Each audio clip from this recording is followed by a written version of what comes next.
ये create in India, create for the world का सही समय है। आज जब दुनिया स्टोरी टेलिंग के लिए नए तरीके ढूंढ रही है, तब भारत के पास हजारों वर्ष की अपनी कहानियों का खजाना है। और ये खजाना टाइमलेस है, थॉट प्रोवोकिंग है और ट्रूली ग्लोबल है। और ऐसा नहीं है कि इसमें कल्चर से जुड़े विषय ही हैं, इसमें विज्ञान की दुनिया है, स्पोर्ट्स हैं, शौर्य की कहानियां हैं, त्याग तपस्या की गाथाएं हैं। हमारी स्टोरीज में साइंस भी है, फिक्शन भी है, करेज है, ब्रेवरी है। भारत के इस खजाने की बास्केट बहुत बड़ी है, बहुत विशाल है। इस खजाने को दुनिया के कोने कोने में ले जाना, आने वाली पीढ़ियों के सामने नए और इंटरेस्टिंग तरीके से रखना, ये वेव्स प्लेटफॉर्म की बड़ी जिम्मेदारी है। साथियों, आप में से ज्यादातर लोगों को पता है कि हमारे यहां पद्म अवार्ड आजादी के कुछ साल बाद ही शुरू हो गए थे। इतने सालों से ये अवार्ड दिए जा रहे हैं, लेकिन हमने इन अवार्ड्स को पीपल्स पद्मा बना दिया।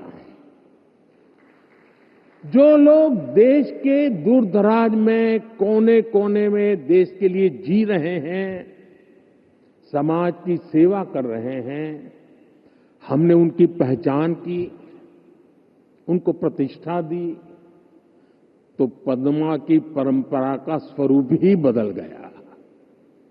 अब पूरे देश ने खुले दिल से इसे मान्यता दी है। अब ये सिर्फ एक आयोजन का न होकर पूरे देश का उत्सव बन गया है। इसी तरह वेव्स भी है। वेव्स क्रिएटिव वर्ल्ड में, फिल्म में, म्यूजिक में, एनिमेशन में, गेमिंग में, भारत के कोने कोने में जो टैलेंट है उसे एक प्लेटफॉर्म पर देगा, तो दुनिया भी इसे अवश्य सराहेगी। साथियों, कंटेंट क्रिएशन में भारत की एक और विशेषता आपकी बहुत मदद करने वाली है। हम आनो भद्रः कर्तवो यंतु विश्वतः के विचार को मानने वाले हैं। इसका मतलब है चारों दिशाओं से हमारे पास शुभ विचार आए। ये हमारी सिविलाइजेशनल ओपननेस का प्रमाण है। इसी भाव के साथ पारसी यहां आए और आज भी पारसी कम्युनिटी बहुत गर्व के साथ भारत में थ्राइव कर रही है। यहां जूज आए और भारत के बनकर रह गए। दुनिया में हर समाज, हर देश की अपनी अपनी सिद्धियां हैं। इस आयोजन में यहां इतने सारे देशों के मंत्रीगण हैं, प्रतिनिधि हैं। उन देशों की अपनी सफलताएं हैं। दुनिया भर के विचारों को, आर्ट को वेलकम करना, उनको सम्मान देना, ये हमारे कल्चर की ताकत है। इसलिए हम मिलकर हर कल्चर की, अलग अलग देशों की उपलब्धियों से जुड़ा बेहतरीन कंटेंट भी क्रिएट कर सकते हैं। ये ग्लोबल कनेक्ट के हमारे विजन को भी मजबूती देगा। साथियों, मैं आज दुनिया के लोगों को भी ये विश्वास दिलाना चाहता हूं, भारत के बाहर के जो क्रिएटिव वर्ल्ड के लोग हैं, उन्हें ये विश्वास दिलाना चाहता हूं कि आप जब भारत से जुड़ेंगे, जब आप भारत की कहानियों को जानेंगे, तो आपको ऐसी ऐसी स्टोरीज मिलेगी कि आपको लगेगा कि अरे ये तो मेरे देश में भी होता है। आप भारत से बहुत नेचुरल कनेक्ट फील करेंगे, तब आपको क्रिएट इन इंडिया का हमारा मंत्र और सहज लगेगा। साथियों, ये भारत में ऑरेंज इकोनॉमी का उदय काल है। कंटेंट, क्रिएटिविटी और कल्चर, ये ऑरेंज इकोनॉमी की तीन धुरी है। इंडियन फिल्म्स की रीच अब दुनिया के कोने कोने तक पहुंच रही है। आज 100+ देशों में भारतीय फिल्में रिलीज होती है। फॉरेन ऑडियंस भी अब इंडियन फिल्म को सिर्फ सरसरी तौर से देखता नहीं, बल्कि समझने की कोशिश करता है। इसलिए आज बड़ी संख्या में विदेशी दर्शक इंडियन कंटेंट को सबटाइटल्स के साथ देख रहे हैं।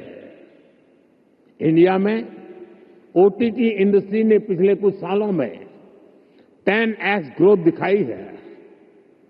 स्क्रीन साइज भले ही छोटा हो रहा हो, पर स्कोप इन्फिनिट है। स्क्रीन माइक्रो होती जा रही है, पर मैसेज मेगा होता जा रहा है। आजकल भारत का खाना विश्व की पसंद बनता जा रहा है। मुझे विश्वास है कि आने वाले दिनों में भारत का गाना भी विश्व की पहचान बनेगा। साथियों, भारत की क्रिएटिव इकोनॉमी आने वाले वर्षों में जीडीपी में अपना योगदान और बढ़ा सकती है।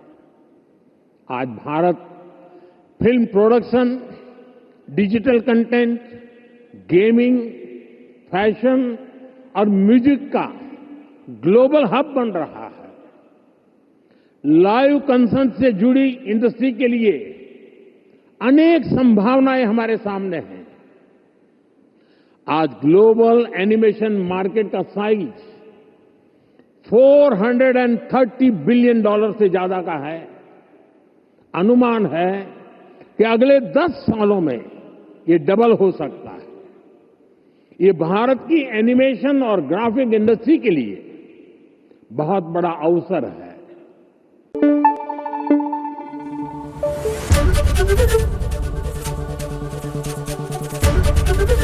एबीपी न्यूज आपको रखे आगे।